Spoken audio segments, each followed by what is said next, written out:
found my elderly parents frozen outside my own house while in-laws celebrated inside like they owned it.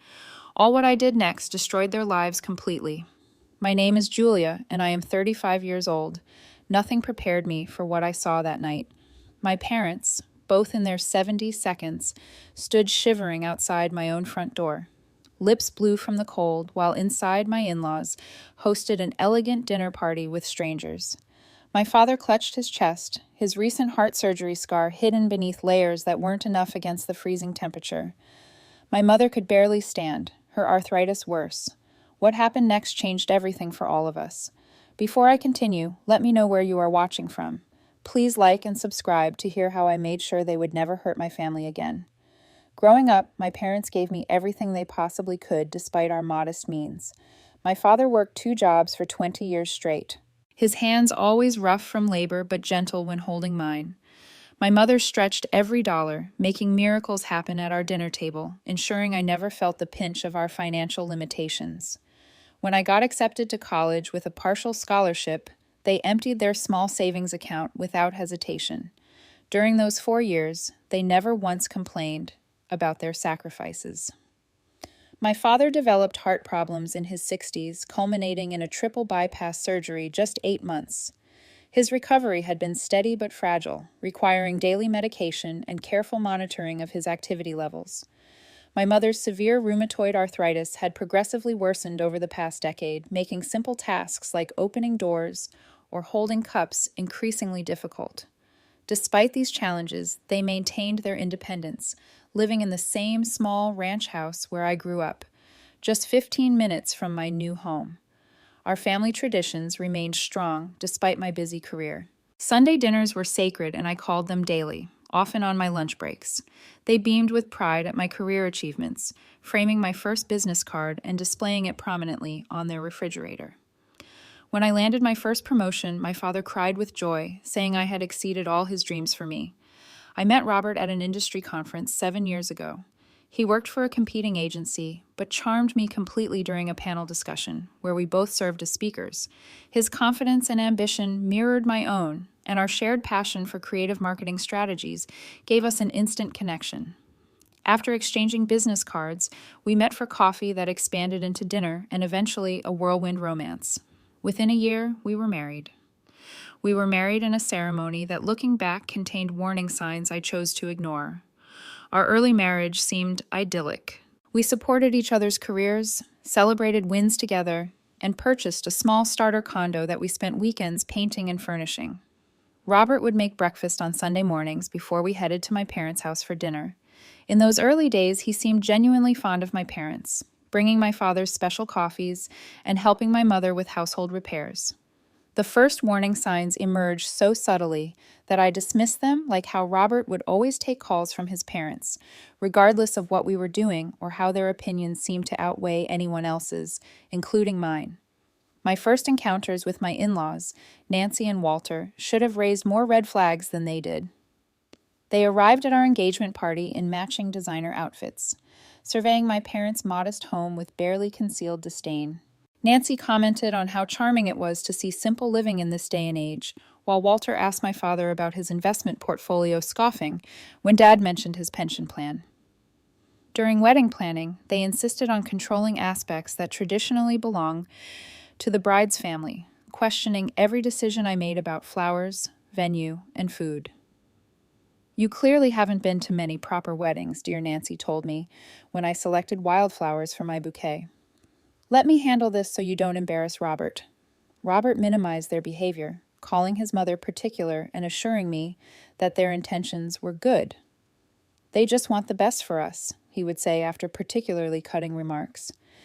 "They come from a different world." I believed him because I wanted to convincing myself that they would warm up to me and my family over time. My career trajectory accelerated faster than Robert's, though I was careful never to emphasize this fact. After 5 years of dedicated work at my marketing firm, I landed a major pharmaceutical client that transformed our agency's portfolio. My innovative campaign strategy earned me both a significant promotion and a substantial performance bonus. When I called Robert with the news, his congratulations sounded genuine, but when I arrived home with champagne, I found him sullen. "Great work," he said, Glass barely touched. I guess I need to step up my game to keep up with you. I suggested using my bonus as a down payment on a house, something we had discussed theoretically, but never actively pursued. The idea seemed to rejuvenate Robert's mood, and he immediately called his parents to share the news. That weekend, Walter arrived with printouts of neighborhoods he deemed acceptable, all well above our planned budget. When I mentioned more affordable options, Nancy patted my hand condescendingly. This is why generational wealth matters, dear. You think small, because that is what you know. Despite their interference, we found a perfect Tudor-style home in a prestigious neighborhood that was stretching our budget, but still feasible with my bonus. I contributed 70% of the down payment, a fact that Robert asked me not to mention to his parents. They just assumed I am doing well enough to handle this, he explained. Why disappoint them? The house represented everything I had worked for my whole life. 3 bedrooms for the family. We planned to start a home office for late-night work and, most importantly, a first F-floor guest suite that would be perfect for my parents as they aged and potentially needed to stay with us. Robert seemed less enthusiastic about this feature, but agreed it was practical. During their first visit to the new house, my in-laws arrived with a decorator who walked through each room, taking notes without asking our permission. Nancy pointed out every flaw from the outdated kitchen that had actually been renovated just 5 years prior to the cramped master bedroom that was twice the size of our condo bedroom. We will fix all this, she assured Robert. Not me. Your father knows people who can transform this place. As our housewarming party approached, I spent weeks planning a warm, intimate gathering to celebrate this milestone. I carefully selected food that my father could eat with his dietary restrictions and arranged seating to accommodate my mother's need to elevate her legs periodically. The guest list included our closest friends, my colleagues who had supported my career growth, and of course, both sets of parents. When I asked for details, he vaguely mentioned some couples his parents socialized with and assured me it would only be 4 or 5 additional people. I compromised, wanting harmony more than control, but a growing uneasiness settled in my stomach as the day approached. The morning of our housewarming party dawned bright and crisp with that perfect fall chill that makes gathering indoors feel cozy and right. I woke early, excitement bubbling as I prepared to showcase our new home. Robert seemed distracted during breakfast, checking his phone repeatedly and responding with one-word answers to my questions about picking up the catering order. My parents texted, he finally said as I loaded the dishwasher. They are running early and might get here before the official start time. That okay, the party was scheduled for 6 o'clock in the evening, allowing time for my parents to rest after their afternoon medications and still get home at a reasonable hour. It was currently only 10 o'clock in the morning. How early are we talking? I asked, trying to keep my tone light. Maybe around 3 o'clock. They want to help set up. I bit back my initial response, reminding myself that help could be welcome with so much to do. I had planned to pick up my parents at 5:30, giving us time to get them comfortably settled before other guests arrived. That should be fine, I replied mentally, adjusting my timeline. Just remind them that my parents will need the accessibility accommodations we discussed. Robert nodded absently, already typing a response to another incoming message. At precisely 1,245, while I was arranging a vegetable platter, the doorbell rang. I opened the front door to find Nancy and Walter standing there impeccably, dressed in clothing far too formal for a casual housewarming. Behind them stood 6 couples, all appearing equally overdressed, holding wrapped gifts and bottles of wine. "Surprise!" Nancy exclaimed, stepping past me without waiting for an invitation. "We thought we would make a day of it. Everyone was so excited to see Robert's new home." I stood frozen as this parade of strangers filed into my house, Nancy making introductions. I immediately forgot as I searched the group for Robert. He emerged from our bedroom, looking suspiciously well-dressed himself, greeting his parents with enthusiasm that suggested this early arrival was no surprise to him. "Darling," I whispered when I could finally pull him aside. "What is happening?" "Just a slight change of plans," he replied, straightening his tie. "Mother thought it would be nice to have a proper luncheon before the evening gathering. These are important people in my parents' circle." Before I could respond, Nancy was beside us, critiquing the simple decorations I had placed around the living room. "These are charming in their way," she said, removing a handmade centerpiece my mother and I had created. but I brought some more suitable arrangements. She snapped her fingers, and Walter carried in elaborate floral displays that must have cost hundreds of dollars each. Over the next hour, I watched in stunned silence as my carefully planned party transformed. Nancy rearranged furniture, relegating family photos to drawers and replacing them with artistic arrangements I had never seen before. Walter's friends brought in cases of expensive wine, making dismissive comments about the selections I had purchased. Robert mentioned you were still developing your palate, one man commented as he placed my wine bottles out of sight below the bar cart. The true shock came when a catering van pulled into our driveway and 3 uniformed servers began unloading equipment I had never ordered. "We took the liberty," Walter explained when he caught my confused expression. "Your grocery store platters were thoughtful, but not quite appropriate for the guests we invited." Throughout this takeover, Robert avoided me, busying himself, helping his father set up an impromptu bar in our dining room, or escorting newly arriving guests on tours of our home. With each passing minute, I felt increasingly like a stranger in my own house. The final straw came when I overheard Nancy referring to the home as Robert's new place to a woman dripping in diamonds. "We always knew he would end up in this neighborhood," she said. "Of course, there will need to be significant upgrades if they start a family. The kitchen is workable, but hardly up to standard."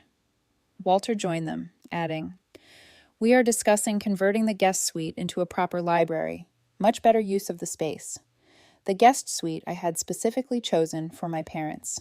I finally cornered Robert in our bedroom, where he was inexplicably changing into an even more formal shirt. "What is happening?" I demanded. "Who are these people? Why is your mother removing our things and talking about renovation plans we never discussed?" "Julia, you are overreacting," he said, voice low but irritated. "These are influential people who can help both our careers. Mother is just excited and maybe overstepping a bit, but it is coming from a good place." "And overstepping, Robert. There are caterers in our kitchen that I did not hire. Your mother is talking about removing the guest suite we planned for my parents. And speaking of my parents, I need to leave soon to pick them up." A flash of something like panic crossed Robert's face. "About that, Mother thought it might be better if your parents came another time. This gathering has become more formal than we planned." I stared at him, ice forming in my chest. "My parents are coming. This is our housewarming, not your mother's social climbing event. I am leaving to pick them up in 20 minutes, and I expect you to make sure they are welcomed properly." Nancy appeared in the doorway as if summoned by our disagreement. "Everything all right in here, Robert? Senator Wilson is asking about your work on the Thompson campaign." "Coming, Mother," Robert replied, turning from me without resolving our conversation. Before heading out, I found Robert again, surrounded by his father's friends. "I am going to get my parents now. Please remember that Dad needs easy access to his medication in the refrigerator, and Mom will need her special chair with the cushions." Sure, he nodded distractedly. "We might still be at lunch when you return. Just come around to the back patio." As I drove to my parents' house, my phone buzzed with a text from Robert. "Slight change of plans. We'll explain when you get back." I called immediately, but it went to voicemail. I tried again with the same result. My parents were waiting, dressed in their Sunday best, my mother, having had her hair done specially for the occasion. My father proudly wore the sweater I had given him last Christmas. "The house all ready for the big reveal?" Dad asked as I helped Mom into the car. "It looks wonderful," I lied, not wanting to worry them. "Everyone is excited to see you both." The knot in my stomach grew tighter as we drove back, my calls to Robert continuing to go unanswered. When we turned onto our street, I immediately sensed something was wrong. The driveway and both sides of the street were lined with luxury vehicles I did not recognize. A young man in what appeared to be a valet uniform stood at the end of our driveway, looking confused as I pulled up. "Sorry, ma'am, the driveway is full. Are you here for the Cunningham dinner?" "This is my house," I said, a chill running through me that had nothing to do with the dropping temperature. The valet looked embarrassed and stepped aside, allowing me to pull into the last remaining space near the garage. Music and laughter spilled from the house, far more than the dozen or so people I had left behind. My mother looked at me with confusion. "My goodness, how many people did you invite, dear?" "Not this many," I admitted, helping her from the car while Dad slowly extracted himself from the passenger seat. We approached the front door, my father already breathing heavily from the short walk. The temperature had dropped significantly with the setting sun, and I noticed both my parents shivering slightly in their light jackets, appropriate for a quick transfer from car to house, but not for extended time outdoors. I rang the doorbell, hearing its chime echo inside, but no one came to answer. I rang again, then knocked firmly, watching through the beveled glass as figures moved past the entryway, clearly hearing but ignoring our presence. "Maybe they cannot hear over the music," my mother suggested. Pulling her jacket tighter, I knocked harder, then tried my key in the lock, only to discover it no longer worked. The realization hit me like a physical blow. Someone had changed the locks to my own home. "Let me call Robert," I said, trying to keep the panic from my voice as I dialed his number again. Straight to voicemail. I sent a text. "We are outside. The door is locked, and my key is not working. Dad needs to come in now." No response. 5 minutes passed, then 10. My father, whose color had been good earlier, now looked pale, and I noticed him pressing his hand to his chest in that way he did when trying to hide discomfort. "Dad, are you okay?" I asked, moving to his side. "Just a little winded," he said, but I could hear the strain in his voice. "Might need to sit down for a minute." My mother was visibly shivering now, her thin dress and jacket no match for the rapidly cooling evening. Her lips had taken on a bluish tinge that sent alarm bells ringing through my mind. "Let me try the back door," I said, helping my father to sit on the porch step before leading my mother around the side of the house. The back patio had been transformed into an extension of the party, with heat lamps warming elegantly dressed guests who sipped champagne under string lights I had never seen before. Through the large kitchen windows, I could see servers in formal attire arranging food on platters. There was no sign of Robert, but Nancy stood holding court near the grill, gesturing dramatically as her audience laughed on cue. I knocked on the back door. A server approached, looking annoyed at the interruption. "The entrance is around front," he said curtly. "This is a private event." "This is my house," I said, my voice rising. "My parents are freezing outside, and my father has a heart condition. Please open the door." The server looked uncertain, glancing over his shoulder toward Nancy. She noticed the commotion and approached, her face darkening when she saw me. "Julia," she said through the glass, making no move to open the door. "I thought Robert explained we had to make some adjustments to the guest list. This is an important dinner for Walter's business associates." "Nancy, open the door right now," I demanded. "My parents are outside. It is freezing, and my father needs his medication from the refrigerator." "This is really not a good time," she replied, having the audacity to look put out. "Perhaps you could take your parents for dinner somewhere and come back later. We should be wrapped up by 11. I stared at her in disbelief, unable to process the level of cruelty I was witnessing. Through the window, I caught a glimpse of Robert, drink in hand, laughing with a group of men in the living room, completely oblivious to our situation. When I returned to the front, I found my father sitting on the step, his breathing labored, while my mother tried to rub warmth into his hands. A woman from the neighboring house approached cautiously, carrying a blanket. "Is everything all right?" she asked. "I noticed you have been out here for a while." "We are locked out," I explained gratefully, accepting the blanket and wrapping it around my mother's shoulders. "My father needs his heart medication that is inside." My father tried to wave off my concern, always one to avoid making a scene, but I could see he was in genuine distress. His medication was in the refrigerator, where I had placed it specifically, so it would be accessible during the party. Desperation mounting, I circled the house, looking for any point of entry. At the far side, I spotted a small basement window that was slightly ajar. It would be a tight fit, but I had no choice. "I will be right back," I promised my parents, moving to the window and pushing it fully open. I squeezed through the opening, scraping my arm painfully on the rough frame and tearing my shirt in the process. I landed awkwardly on the basement floor, pain shooting through my ankle, but I ignored it, racing up the stairs to the main floor. I emerged from the basement into a house I'd barely recognized. The cozy, welcoming space I had carefully designed had been transformed into something resembling a high-end restaurant. Our furniture had been rearranged or replaced entirely with rented pieces. Servers circulated with trays of appetizers, and a bartender mixed drinks at a portable bar set up in our dining room. Without stopping to process this surreal scene, I rushed to the front door, unlocking it and throwing it open to bring my parents inside. My father's face was now alarmingly gray, and my mother could not stop shivering. I helped them both to the sofa, which had been pushed against the wall to make room for cocktail tables. "I will get your medicine, Dad," I said, hurrying to the kitchen, where I found my refrigerator filled with unfamiliar food and serving platters. I located my father's medication, tucked behind a tray of canapes, and rushed back to him, helping him take it with trembling hands. As I tended to my parents, I became aware of the party falling silent around us, guests staring at our small, huddled group with expressions ranging from curiosity to discomfort. Nancy approached, her face tight with barely controlled anger. "What is the meaning of this intrusion?" she hissed, low enough that only I could hear. "We have the governor's assistant here tonight." Intrusion. I stood to face her, my voice steadier than I felt. "This is my house, Nancy. My house that I paid for. You locked my parents out in freezing temperatures. My father has a heart condition. Do you understand that?" "There was clearly a miscommunication," she said dismissively. "Robert mentioned you might bring your parents by, but we assumed later, after dinner. This is hardly appropriate timing." Appropriate timing. They have been outside for nearly 30 minutes because someone changed my locks without telling me.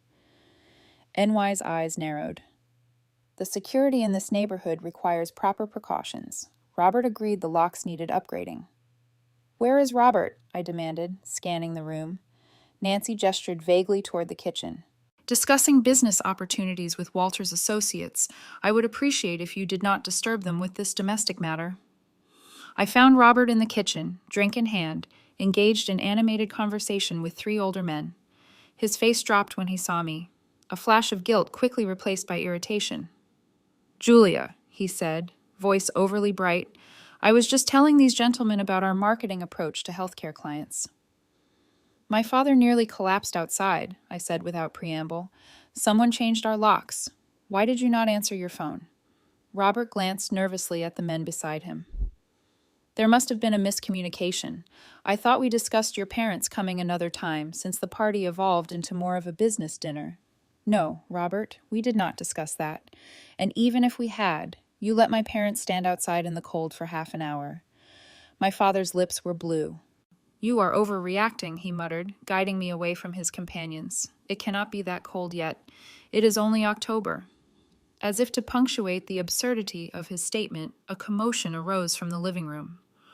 We rushed in to find my father slumped against my mother, his face contorted in pain. "Dad!" I cried, pushing past startled guests to reach him.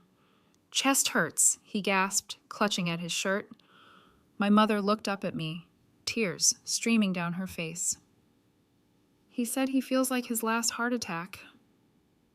Without hesitation, I pulled out my phone and dialed emergency services, giving them our address and my father's condition. Around me, the party had ground to an uncomfortable halt, guests watching the drama unfold with wine glasses still in hand. Nancy appeared at Robert's side, whispering furiously, "Cannot this wait? You are embarrassing us in front of everyone." I whirled on her, phone still pressed to my ear. "My father might be having a heart attack because you left him in the cold. Do you understand that, Nancy? He could die." Walter materialized next to his wife, his face flushed with either alcohol or anger. "Now see here, young lady, there is no need for hysterics. Your father looks fine to me, just a little winded." The paramedics arrived within minutes, pushing through the crowd of party guests to reach my father. They quickly assessed his condition, determining he was showing signs of both hypothermia and cardiac distress. As they prepared to transport him to the hospital, I heard Walter complaining to Robert about the scene we were causing. I rode in the ambulance with my parents, holding my mother's trembling hand as she watched the paramedics work on my father. The hospital emergency room received us immediately, whisking my father away for treatment while a kind nurse helped my mother, who was also showing signs of exposure. "How long were they outside in those temperatures?" the doctor asked me after examining my father. "At least 30 minutes, I replied, shame and rage battling within me. "Maybe longer." He shook his head. "With his cardiac history and age, that was dangerously long. We will monitor him overnight. His body temperature is still below normal, and I am concerned about the strain on his heart." My mother was treated for mild hypothermia, given warm blankets and hot drinks until her shivering subsided. She refused to leave my father's side, so the staff brought a recliner into his room where she could rest comfortably. Around midnight, as I sat watching my parents finally sleeping peacefully, my phone rang. It was Robert. "Are you coming home soon?" he asked, as if inquiring about a delayed commute rather than a family emergency. "My father is being kept overnight for observation," I replied, keeping my voice low. "I am staying with them." "The party is winding down," he said. "Your dramatic exit was quite the topic of conversation." "Dramatic exit," I repeated, unable to believe what I was hearing. "Robert, my father could have had another heart attack. Do you understand that?" "Mother says he was clearly just cold and tired. You know how your parents exaggerate their health issues for attention?" Something inside me snapped at that moment. A final thread of loyalty or love or whatever had been holding our marriage together. "Robert," I said, my voice calm despite the storm raging inside me. "Do not be there when I get home tomorrow. I mean it." "You are being irrational," he replied. "Mother and father went to a lot of trouble to arrange this dinner for my benefit, for our benefit. The least you could do is be grateful for their involvement." Grateful. They locked my parents out of my house and nearly killed my father. Your mother rearranged our home without permission. Your father brought in strangers who treated me like staff, and you stood by and allowed all of it. "It was a misunderstanding," he insisted. "If your parents had called ahead to confirm the timing." I hung up, unable to stomach another word of his delusional justifications. Looking at my parents, vulnerable in their hospital beds, I made a decision that would change all our lives. This would never, ever happen again. When I returned to our house the following afternoon, having secured my father's stable condition and comfortable discharge planned for the next day, I found my in-laws still there.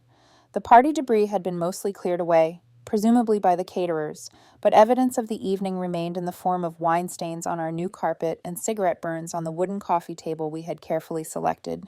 Together, Robert sat at the kitchen island, looking haggard but defiant. Nancy and Walter occupied our living room sofa, both wearing expressions of injured dignity, as if they were the wronged parties in this scenario. "Finally decided to come home, I see," Nancy greeted me, her tone suggesting I had been off on a frivolous adventure rather than a hospital vigil.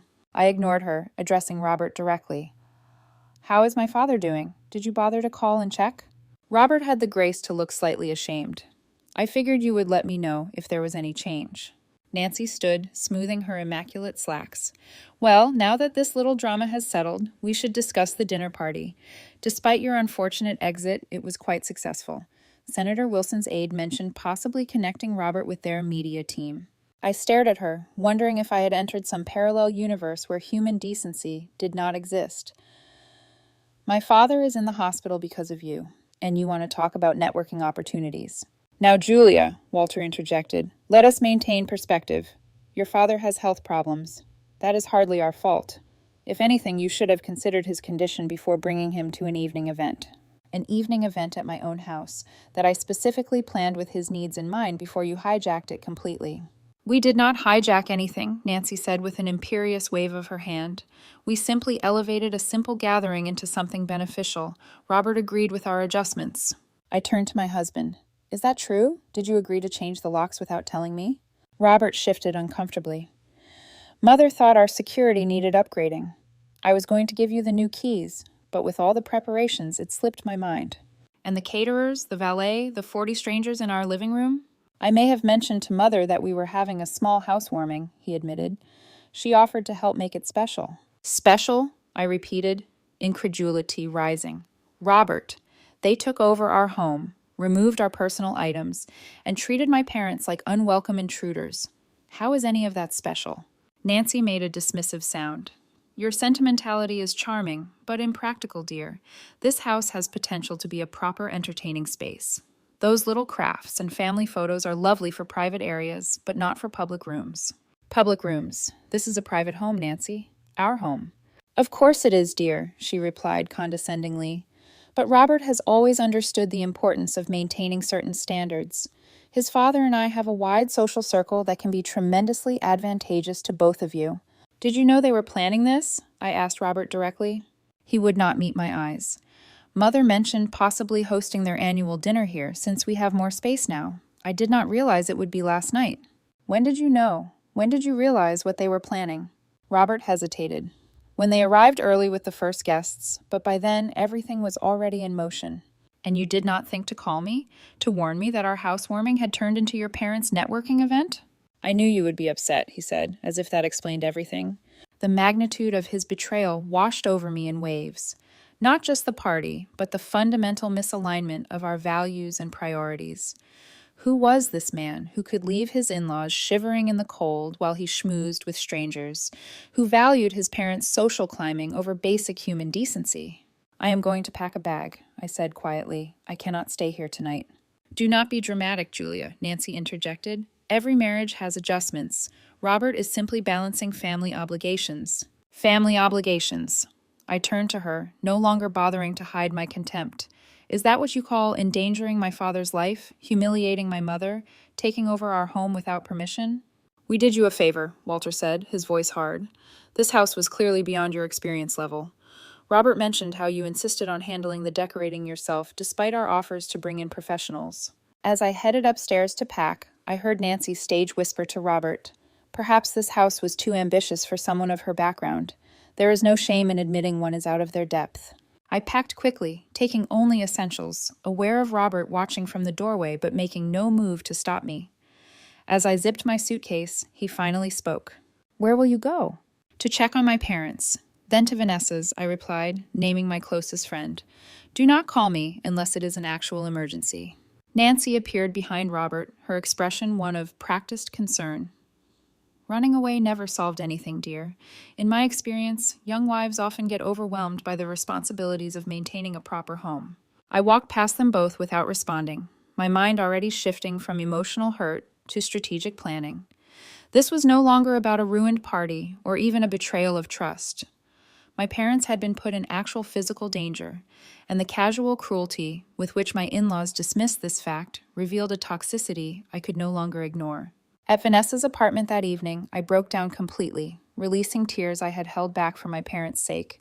Between sobs, I explained the surreal sequence of events, watching her expression shift from confusion to horror. "They changed your locks," she repeated, incredulous, "without telling you and left your parents outside?" "They act like I am overreacting," I said, accepting the tissue she offered, like it was a simple miscommunication rather than deliberate exclusion. Vanessa, an attorney specializing in family law, shifted into professional mode. "This is not just wrong, Julia, it is potentially illegal. You paid for 70% of that house. They cannot lock you out or make modifications without your consent." The next day brought another layer of betrayal. Checking our joint accounts online, I discovered Robert had withdrawn a significant sum. 3 days before the party, nearly $40,000 without discussion or notification. A call to our bank confirmed the withdrawal had been made in person with Robert, citing home improvements as the purpose. The same day, I found an email received in our shared cloud account for catering services costing $22,000, charged to our joint credit card and addressed to Walter, not Robert or me. My colleague Olivia, who had become a close friend during my years at the marketing firm, connected me with her brother's financial advisory firm. "You need to protect yourself," she insisted. "If they will do this, who knows what else they might try." The financial advisor confirmed my fears. Robert's withdrawal had cleared out most of our liquid savings. "The good news," he noted, "is that your name is primary on the mortgage since you provided the majority of the down payment. That gives you certain rights regardless of what happens next." Over the next few days, as my father recovered and I divided my time between the hospital and Vanessa's guest room, I discovered more evidence of my in-laws' plans. Robert's sister, with whom I had always maintained a cordial if distant relationship, called unexpectedly. "I heard about what happened," she said, sounding genuinely concerned. "I am so sorry. They did the same thing to my husband and me 3 years ago." She explained that Nancy and Walter had a pattern of inserting themselves into their children's homes and relationships, typically after major purchases or life events. In our case, they moved in temporarily after the birth of our first child and stayed for 8 months, gradually taking over every aspect of our household. "They convinced James that I was too overwhelmed to make decisions," she said, referring to her husband. "By the time they left, James and I were barely speaking, and I had no say in my own home." That conversation crystallized something I had sensed, but not fully articulated. This was not a one-time boundary violation, but the beginning of a systematic takeover. The guest suite renovations Nancy had mentioned were not idle talk, but an actual plan, likely to create space for extended stays or even partial residency in our home. With this realization, my hurt began transitioning to something more productive, righteous anger and determination. This was no longer just about saving my marriage, which honestly might be beyond repair. This was about protecting my parents, my assets, and my future from people who had demonstrated they had no respect for my boundaries or well-being. After a week of strategic planning with Vanessa and consultations with both financial and legal advisors, I was ready to reclaim what was mine. I chose a Tuesday morning, when I knew Robert would be at work, arranging for a locksmith to meet me at the house with a police escort, something Vanessa had suggested, given the existing lock-changing situation. I am the primary owner, I explained to the sympathetic officer who accompanied me. My in-laws changed the locks without my knowledge or consent while I was not home. The locksmith made quick work of changing every lock and security code in the house. Inside, I discovered evidence that confirmed my suspicions. The guest room closet contained garment bags with Nancy's clothing, and the bathroom counter displayed her expensive skincare products neatly arranged as if she planned an extended stay. More disturbing was what I found in Robert's home office. A folder labeled House Modifications contained quotes from contractors for major renovations, including completely repurposing the guest suite into a library divided by a sitting room, and plans to convert our home office into another guest room, presumably for visitors of their choosing. Most shocking was a partially completed change of address form for Walter and Nancy, listing our home as their new residence. According to dates on various documents, these plans had been in motion since shortly after we closed on the house, without a single word to me. With the lock secured and evidence documented, I arranged a meeting with Robert, Nancy, and Walter at my attorney's office, neutral territory where emotions could be contained within professional boundaries. "This is completely unnecessary," Walter blustered as they arrived, clearly uncomfortable in this setting. "Family matters should be handled privately." "I agree," my attorney replied smoothly. Unfortunately, when locks are changed without consent and significant sums are withdrawn without discussion, we move beyond family disagreement into potential legal territory. I had prepared a clear, factual presentation of what had occurred, from the takeover of our housewarming to the hospital bills for my father's care. As I spoke, Robert's expression shifted from defensive to uncertain, while his parents remained stone-faced.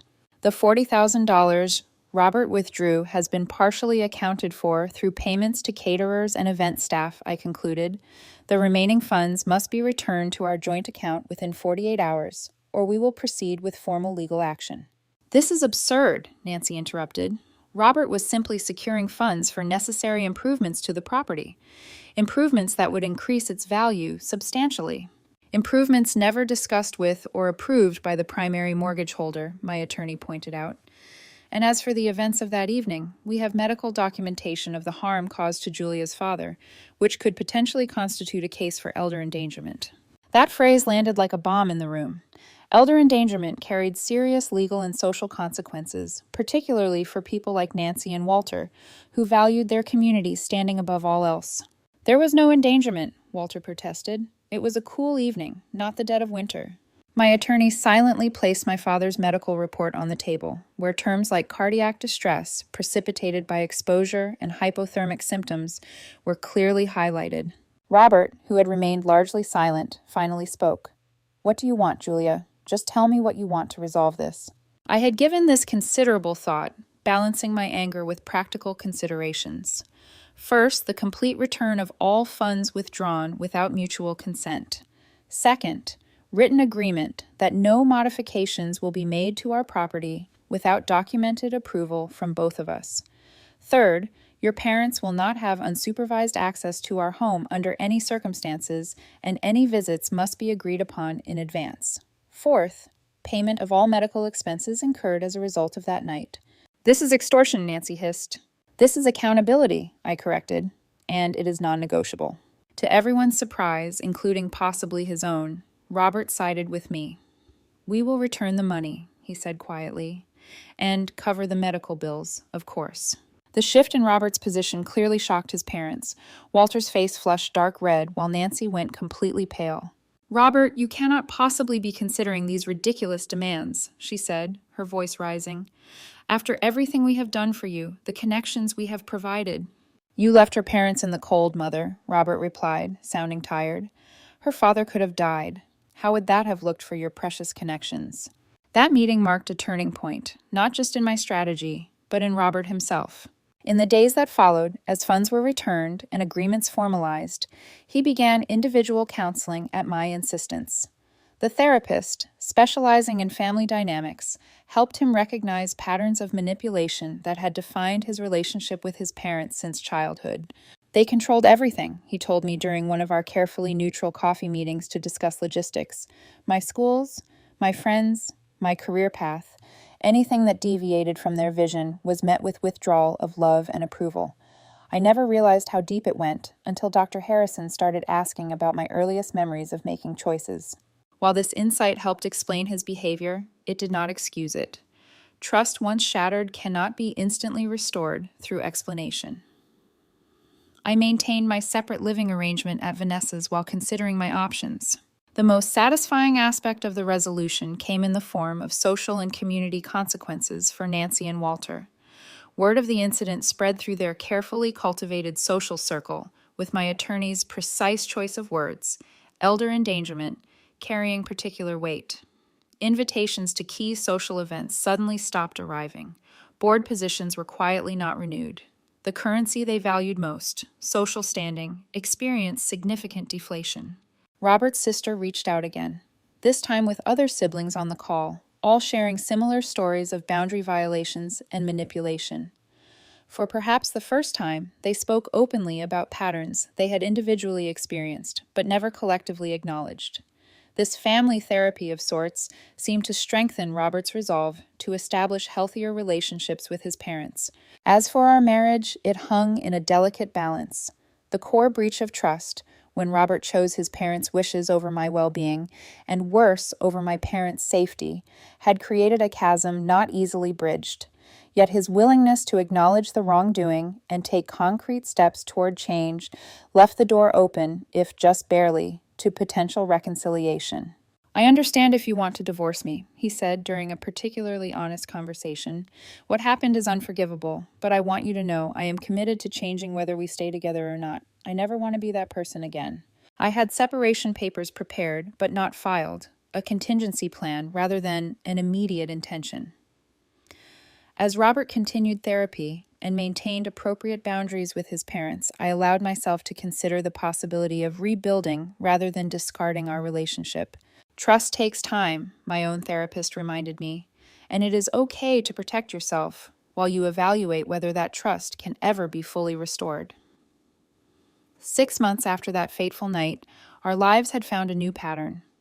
My father's health had stabilized, his cardiac function returning to baseline with proper medication and care. My mother's arthritis remained challenging but manageable, and the emotional trauma of that night had faded, though not disappeared entirely. Our house, truly my sanctuary now, had been reclaimed room by room.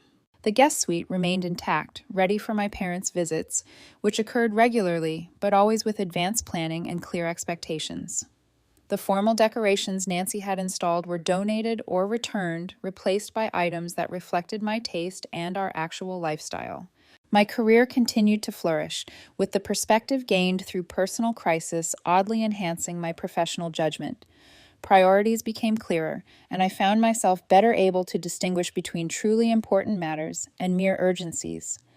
My team noticed and responded positively to this evolved leadership style. The relationship with my parents deepened through our shared trauma and recovery. Sunday dinners resumed, now alternating between their home and mine, creating new memories to overlay the painful ones. My father, never one for deep emotional discussions, found ways to express his feelings through small gestures, like bringing me coffee prepared exactly how I liked it, or sending me articles he thought might interest me. "We never doubted you would make things right," my mother told me during one quiet moment. Even that night, as scared as we were, we knew our daughter would fix it. Their faith in me, became a source of strength I drew upon during the more difficult days of rebuilding my life. Their wisdom about forgiveness without forgetting, about setting boundaries while keeping your heart open, guided me as I navigated the complex aftermath. As for Robert, our relationship underwent its own transformation.